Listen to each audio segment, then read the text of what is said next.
Há duas interpretações mais comuns referentes a esse conceito de relativismo cultural. A primeira é mais radical, a segunda é mais realista. Eu vou falar aqui defendendo essa segunda, mais realista. Um pressuposto na concepção culturalmente relativista dos linguistas e antropólogos no começo do século XX é que não existem línguas primitivas. É um pressuposto do qual nós comungamos até hoje. Nós não consideramos que existem línguas primitivas, no sentido de terem de seus falantes. Ok, obrigada. Então, no sentido, não existem línguas primitivas. Eu não vou mais me deter em comentários, agora eu vou ler, senão não vamos fechar, né? Então, vou ler. Um pressuposto, não existem línguas primitivas, no sentido de seus falantes terem de recorrer a expedientes, a gestos, etc., para se comunicar. Não é isso. Outro pressuposto é o da equivalência funcional.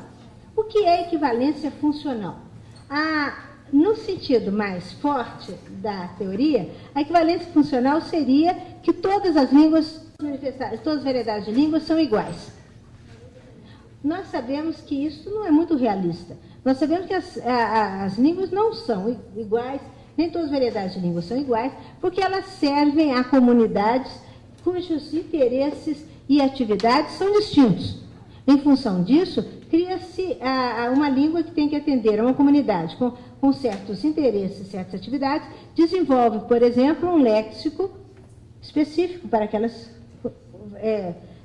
características. Enquanto uma língua, como uma variedade de língua, como a do Chico Bento, vai desenvolver um léxico também mais específico para as atividades daquela comunidade. Por exemplo, na área de criação de animais, na área da agricultura, há muitas palavras que são usadas na comunidade e que um forasteiro, alguém com background urbano, não conhece.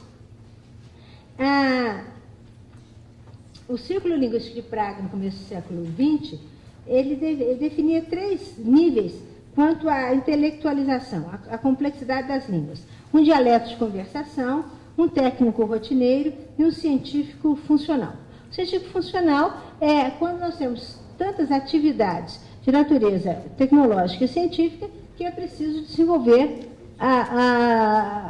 um léxico e modos de falar. Não é só o léxico, é modos de falar que atendam a essas características. Por exemplo, há poucos meses, há coisa de um ano, nós tomamos conhecimento de uma palavra que a maioria de nós não conhecia. Eu não conhecia, que é a palavra transponder. E nós estamos conhecendo num episódio muito triste, que foi do acidente do avião da Gol. Então, estava ligado ou não estava ligado? Transponder estava ligado, estava com defeito ou não estava com defeito? Até hoje não chegaram à conclusão. Mas o que é um transponder? É um equipamento eletrônico que permite ao avião identificar outras aeronaves, né? E fazer contatos, etc. Nós conhecemos a palavra? Não. Agora conhecemos? Conhecemos. Nós conhecemos a palavra tsunami? Não. Agora conhecemos? Conhecemos. Então, à medida que as palavras surgem na nossa vivência, elas vão sendo incorporadas. Além disso, há uma cultura do letramento acadêmico que desenvolve modos de falar e modos de escrever que são próprios do letramento acadêmico. Isso que nós estamos usando aqui é muito próprio do letramento acadêmico. Muito bem. Mas quem primeiro falou em relativismo cultural foi um antropólogo, que também era linguista, cujo nome é Franz Boas. Franz Boas, chegando ao europeu, chegando aos Estados Unidos no início do século XX, ele começou a conviver com as línguas americanas, as línguas faladas pelas etnias americanas, que já viviam ali. E ele, então, começou a perceber muitas diferenças. E ele se perguntava, será que essas línguas são primitivas em relação ao alemão que ele falava, ao inglês que ele falava? Certo? E ele chega à conclusão que ele faz duas observações ele faz muitas observações, das quais eu trouxe duas muito interessantes.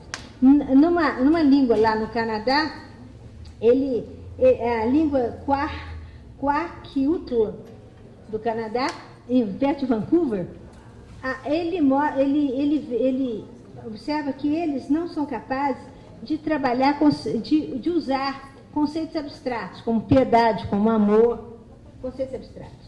Eles não eram capazes de falar em descrever a visão.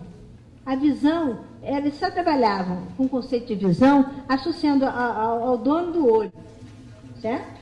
Então, a visão era, quer dizer, eles trabalhavam o olho de alguém que enxergou, não sei o quê. Eles não trabalhavam, em outras comunidades, eles não trabalhavam um conceito assim como estar sentado. Eles só para trabalhar o conceito de estar sentado, eles tinham que falar em estar sentado em algum lugar. Ou seja, eles estavam sempre trabalhando com conceitos concretos. O possuidor da vista, o tronco onde estava sentado.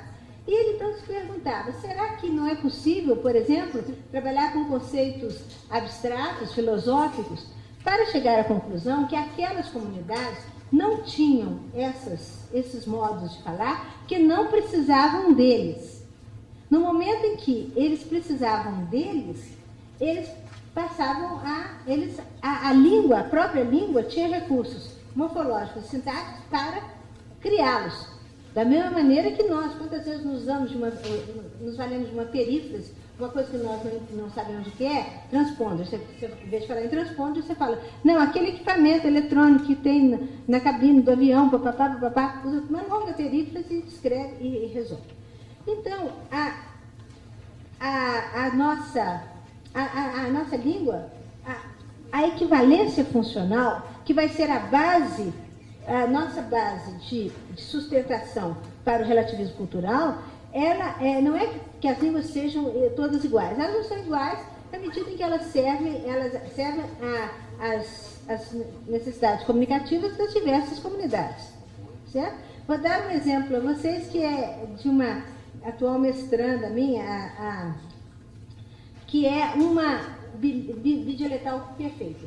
Ela é nascida e criada em Goiás e depois foi vindo cada vez mais para a cidade, a Miliane Benício. Mas ela preservou a fala dela, o conhecimento que ela tem de mundo, das suas origens, e ela é uma bidialetal perfeita, que é o que é difícil, né? Um outro exemplo do Boas é que, por exemplo, os esquimós não quantificavam, eles não tinham números 1, 2, 3, 4, eles não quantificavam. Mas no momento em que eles começaram a conviver com outro grupo humano, onde a quantificação era importante, eles aprenderam a quantificar. Outro exemplo interessante nessa mesma linha é o dos Guaranis, aqui nossos vizinhos no Paraguai. Eles só tinham número para 1, 2 e 3.